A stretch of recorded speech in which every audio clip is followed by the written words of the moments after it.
Until dawn, game of death. चार दोस्त जेक, एमा, लिया और थियो अमेरिका के एक सुनसान पहाड़ी ट्रेल पर सुबह से हाइकिंग कर रहे थे। शाम भी होने लगी थी और उन्हें रास्ता कंफ्यूजिंग लग रहा था। तभी जेक ने एक बोर्ड देखा और उसको रियलाइज हुआ कि उन्होंने गलत रास्ता ले लिया है, क्योंकि उस बोर्ड पर एक दूसरी वैली का नाम था जो उनके हाइकिंग ट्रेल का हिस्सा थी ही नहीं। अंधेरा होने लगा था और वापस जाना अब सेफ नहीं था। जेक को याद था कि कैसे लोकल्स ने बताया था कि ऐसे ही एक बोर्ड के पास एक विजिटर्स सेंटर था। उसने सबको उसके साथ चलने को कहा और कुछ ही देर में उन्हें वो विजिटर्स सेंटर दिख गया। उन्होंने डिसाइड किया कि सुबह होते ही वो वहां से निकल जाएंगे ताकि वो दिन की रोशनी में सेफली वापस जा सकें। जैसे ही वो लोग विजिटर्स सेंटर की बिल्डिंग के पास पहुंचे, एकदम से बादल काले हो गए और वहां बारिश होना शुरू हो गई। वो लोग जल्दी से सीधा उस बिल्डिंग के अंदर चले गए। अंदर घुसते ही बाहर बारिश बहुत ज्यादा तेज होने लगी और आसमान में बिजली कड़कने की आवाजें बढ़ती जा रही थीं। उन्होंने उस बिल्डिंग का दरवाजा अंदर से लॉक किया और अपने बैग्स और बाकी का सामान भी दरवाजे के पास ही रख दिया। जेक ने आसपास के छोटे मोटे पेपर्स और पुराने फर्नीचर का यूज करके उन्होंने उस बिल्डिंग के फायरप्लेस को जलाया और वहां बैठकर रात ढलने का वेट करने लगे। उस समय तकरीबन शाम के 6:45 बज रहे थे। एमा और लिया को उस विजिटर सेंटर के अंदर एक अजीब सी घबराहट हो रही थी। तभी जेक ने उन्हें हंसते हुए बताया कि उसने जब एक लोकल आदमी से बात की तो उस लोकल ने कहा कि ये विजिटर्स सेंटर हॉन्टेड माना जाता है। उसने कहा कि जो कोई भी यहां आता है वो कभी वापस नहीं जाता। कुछ महीनों पहले ही वहां मेलिनी नाम की एक लड़की आई थी जो उस वैली से कभी वापस नहीं लौटी।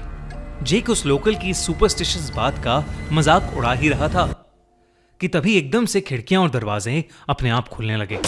तेज हवा से उस बिल्डिंग के अंदर के सारे लाइट बल्ब्स फूट पड़े। फायरप्लेस की आग भी अपने आप बुझ गई और बाहर जोरों की बर्फ गिरने लगी। मौसम अचानक से बहुत ज्यादा ठंडा हो गया। किसी तरह से उन्होंने वापस दरवाजा बंद किया, फायरप्लेस को जलाया और ढेर सारी कैंडल्स जलाकर उस बिल्डिंग में वापस रोशनी की। पर तभी थियो को रियलाइज हुआ कि एमा वहां थी ही नहीं। सबने अंदर और बाहर एमा को ढूंढना शुरू कर दिया, लेकिन उन्हें एमा का कोई नामो निशान ही नहीं मिल रहा था। थियो मेन हॉल में था। तभी अचानक से उसे किसी के बाहर भागने की आवाज आई। उसे लगा कि शायद एमा होगी और उसने उस आवाज का पीछा किया। तभी उसे बर्फ में एक इंसान जैसा कुछ दिखा। उसने एमा का नाम चिल्लाया, लेकिन जब वो इंसान मुड़ा तो थियो की रूह कांप गई, क्योंकि उस इंसान की शक्ल बिल्कुल थियो जैसी थी। हूबहू वही चेहरा, लेकिन आंखों के नीचे काले गड्ढे और उसकी स्किन जो उसकी बॉडी से उतर रही थी, जैसे किसी ने उसे जिंदा छील दिया हो।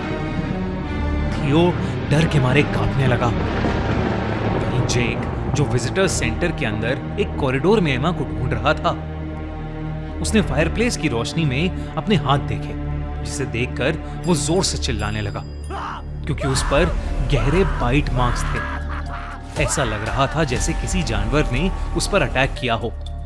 वो उन बाइट मार्क्स को देखते ही जोर से चिल्लाया। उसकी आवाज सुनकर डरे हुए लिया और थियो मेन हॉल में वापस आए। इससे पहले थियो और जेक कुछ भी कह पाते, उन्होंने लिया को देखा और वो घबरा उठे। ऐसा लग रहा था कि लिया के गाल के अंदर एक कीड़ा, एक वॉर्म घुस गया है और वो वहीं रेंग रहा है। लिया को अचानक जोरों का दर्द शुरू हो गया। जैसे ही वो लोग लिया के पास आए, वो वॉर्म एकदम से लिया की स्किन के अंदर फैलने लगा और लिया का चेहरा पूरी तरह से काला पड़ गया। वो सब बहुत ज्यादा डर गए और दरवाजे की तरफ भागने लगे, लेकिन जैसे ही उन्होंने दरवाजा खोला, एमा की डेड बॉडी उन पर आकर गिरी और उसी के पीछे एक डरावना सा मास्क पहने एक आदमी खड़ा था। उन तीनों को अब कुछ समझ नहीं आ रहा था, लेकिन इससे पहले वो कुछ कर पाते, उस मास्क्ड आदमी ने अपनी पीठ के पीछे से एक एक्स निकाली और तीनों को बेरहमी से मार डाला। लेकिन फिर कुछ देर बाद उनकी आंख वापस खुली, लेकिन किसी हॉस्पिटल में नहीं, बल्कि उसी विजिटर सेंटर के अंदर। एमा भी उनके साथ ही थी। चारों उसी फायरप्लेस के पास बैठे थे।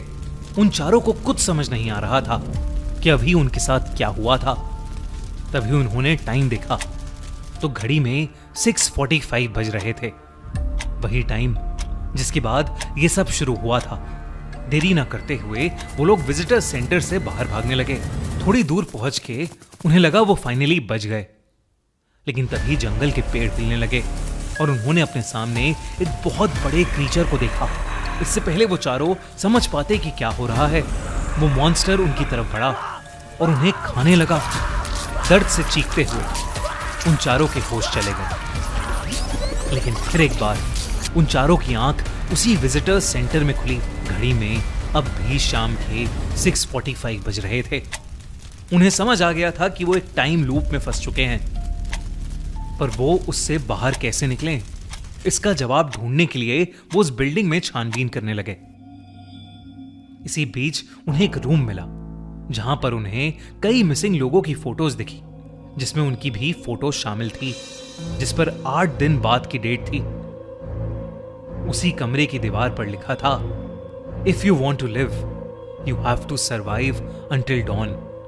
यानी अगर जीना है तो सुबह तक जिंदा रहना पड़ेगा। तभी उनके सर पर किसी ने जोर से एक बेसबॉल बैट मारा। जब उनकी दोबारा आंख खुली तो वो उसी विजिटर सेंटर के मेन हॉल में थे। अभी भी शाम के 6:45 बज रहे थे। इससे पहले वो कुछ भी समझ पाते, उनकी नई तरीके से मौत हो जाती थी। वो लोग बार बार उस वैली से निकलने की कोशिश करते रहे, लेकिन सुबह तक बच नहीं पा रहे थे। और फिर 8 दिन बाद एक न्यूज आई कि 4 लोग जिनका नाम जेक, थियो, एमा और लिया है, वो मिसिंग है। ये लोग तो उस विजिटर सेंटर से जिंदा बाहर नहीं निकल पाए, लेकिन क्या क्लोवर और उसके दोस्त यहां से जिंदा बाहर निकल पाएंगे? क्लोवर अपनी मिसिंग बहन मेलेनी को ढूंढते हुए उसी विजिटर सेंटर में आ गई है। क्या क्लोवर और उसके दोस्त इस वैली में सुबह तक सरवाइव कर पाएंगे? क्या वो मेलेनी को ढूंढ पाएंगे, या वो भी उस वैली के मिसिंग लेजेंड्स में से एक बन जाएंगे? जानने के लिए देखो एकदम new horror thriller until dawn, जो कि बेस्ड है इस यूनिक सर्वाइवल के कॉन्सेप्ट पर। अंटिल डॉन 25 अप्रैल को थिएटर्स में रिलीज हो रही है। मैं तो इस मूवी के लिए बहुत एक्साइटेड हूं। आप लोग भी इसे बिल्कुल भी मिस मत करना। और मिस मत करना सब्सक्राइब बटन दबाकर खूनी मंडे को सब्सक्राइब करना और सुनना हर हफ्ते दिल दहला देने वाली हॉरर स्टोरी।